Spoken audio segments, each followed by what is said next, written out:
السلام عليكم ورحمة الله وبركاته. يا رب تكونوا في أحسن حال. النهاردة زي ما انتوا شايفين كده الصورة بتتكلم عن نفسها. هنعمل النهاردة صينية سمك مكاريل. تمام، بخلطة فظيعة جدا جدا جدا. بس في البداية كده لايك للفيديو وكومنت برأيكم واشتراك في القناة وتفعيل زرار الجرس على الكل، علشان كل ما انزل فيديو بإذن الله يوصل لكم على الموبايل بإشعار. وان شاء الله هننزل وصفات توفير وننزل طرق اكل وننزل خروجات وننزل حاجات مختلفة لغاية فيديوهات التنمية النفسية. زي ما انتوا شايفين كده صينية السمك بتتكلم عن نفسها والطعم حكاية. هنبتدي بسم الله. انا معايا سمكتين مكاريل هنضفهم كويس جدا. بشيل الزيادات اللي في السمكة من بره وبفتح قلبها وبطلع منها كل حاجة ممكن تبقى غامقة بالدم بأي زيادات جوه، بشيلها وبنضفها لحد ما تبقى لونها أبيض معايا، مفيش أي حاجة ولا لونها أحمر ولا لونها أسود. تمام. وبعد المرحلة اللي قلتها دي في مرحلة ما جاتش معايا بس في التصوير، ان انا بملى الطبق اللي قدام حضراتكم ده بالمية وبحط فيه كبشة دقيق وبحط فيه بعصر فيه ليمونتين وبحط فيه معلقة صغيرة من الملح وبقلب ده كله والسمك في قلبي. بعدين بغسل السمك بعد ربع ساعة بالظبط، مش اكتر ولا اقل. بغسل السمك وبطلعه، وبعدين معايا المكونات اللي حضراتكم شايفينها دي. معايا التوم ومعايا هنا معلقتين كمون صغيرين ومعلقة ملح كبيرة، هما هيطلعوا زيادة شوية معايا. تمام، على حسب برضو الكمية اللي انتي بتستخدميها. معايا زيت ومعايا خل ومعايا طماطم ومعايا بصل ومعايا ليمون ومعايا فلفل رومي. طبعا زودي او قللي براحتك.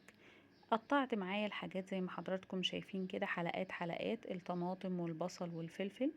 وهجيب طبق هنزل فيه كل المكونات دي، الطماطم والبصل والفلفل. وهبتدي بايدي كده ان انا افك حلقات البصل من بعضها. هفك حلقات البصل دي من بعضها وهقلبها كويس جدا مع الطماطم ومع الخيار لحد ما يندمجوا مع بعض تماما. اللي ما عملش لايك يلا ينزل حالا دلوقتي يعمل لايك للفيديو وكومنت برأيه، وكومنت طبعا الاساسي بالصلاة على الرسول صلى الله عليه وسلم عليه الصلاة والسلام. وما تنسوش يا جماعة الحاجة الأساسية الاشتراك في القناة، لأن ده بيفرق معايا جدا جدا جدا. وتفعلوا زرار الجرس على الكل. زي ما حضراتكم شايفين كده المزيج بتاعي يعني اندمج تماما. هجيب الكبة بتاعتي وهحط فيها الثوم وهحط فيها حوالي نص الكمية، يعني معلقة صغيرة كمون ومعلقة صغيرة ملح. وهبتدي ان انا اعصر عليهم الليمون. الليمون بقى زودي براحتك انتي وحريتك، عايزة تحطي 3 ليمونات، عايزة تحطي 4 ليمونات، براحتك. كده كده السمك بيحب الليمون. وهحط طبعا برضو شوية خل، حوالي زودي براحتك برضو حوالي معلقتين كبار. وحطيت برضو حوالي معلقة كبيرة زيت او معلقتين كبار. وخدت من الخليط اللي عملناه مع بعض شوية وحطيتهم في الكبة. وما كانش عندي بابريكا الا نص معلقة صغيرة فحطيتها، عايزة تزودي بتدي لون حلو. الخليط طلع معايا بالشكل ده بصراحة، وانا بشتغل فيه ريحته كانت فظيعة جدا، تحس ان انت عايزة تاكليه قبل ما تحشي السمك بيه. خدت منه معلقتين كبار كده ونزلت بيهم على الخليط بتاعي. وهبتدي ان انا ادهن السمكة كويس جدا جدا جدا بالخليط ده. تمام. اللي ما بيحبش السمك ممكن بعد الطريقة دي تحببه في السمك، لانها بتخلي طعم السمك فظيع فظيع. بيبقى غالب كده طعم الليمون والخل والخلطة فظيعة. هبتدي ان انا اكمل كل السمك اللي معايا بالشكل ده. احنا طبعا بنقطع السمك مش بنعمله بحاله، يعني عشان تضمني ان هو يستوي كويس، وكمان بيبقى شكله حلو وسهل في الاكل، وبيبقى شكله جميل جدا في الصينية. اللي اتبقى معايا نزلته فيه مع الخليط ده ودلقت عليه يعتبر بقية الكمية، يعني دلقت عليه معلقة صغيرة من الكمون ومعلقة صغيرة من الملح. وحطيت ليمون وحطيت خل وحطيت زيت. كل ده بيقلب البيت ريحة صينية السمك، وبيقلب طعم الصينية نفسها.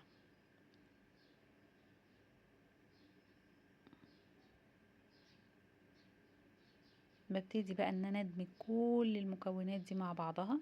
على فكرة صينية السمك ما بتاخدش معاكي وقت في عمايلها باذن الله، وتكون سهلة عليك ان شاء الله. هبتدي بقى في الصينية بتاعتي، بنزل الخليط ده وبفرده كويس في الصينية، وهبتدي ان انا اجيب السمك بتاعي يعني ايه ادمجه كده في قلب الصينية ومكوناتها، وارصه طبعا بشكل كويس.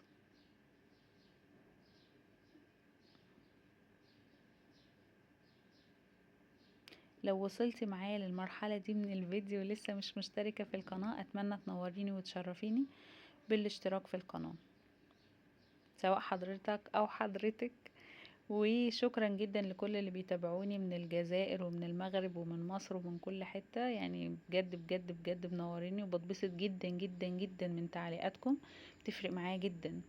وبحط كده عصر الليمون اللي هو اللي انا عصرته، بيدي شكل حلو قوي قوي للصينيه.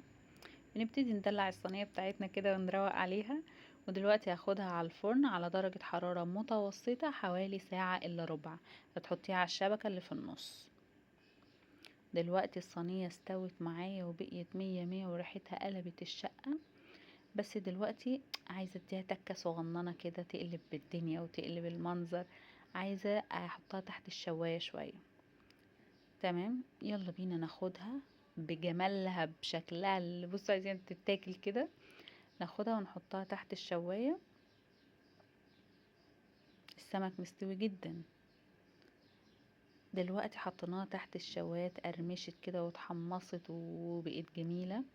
تقدروا تقدموا معاها سلطة او اللي انتوا عايزينه.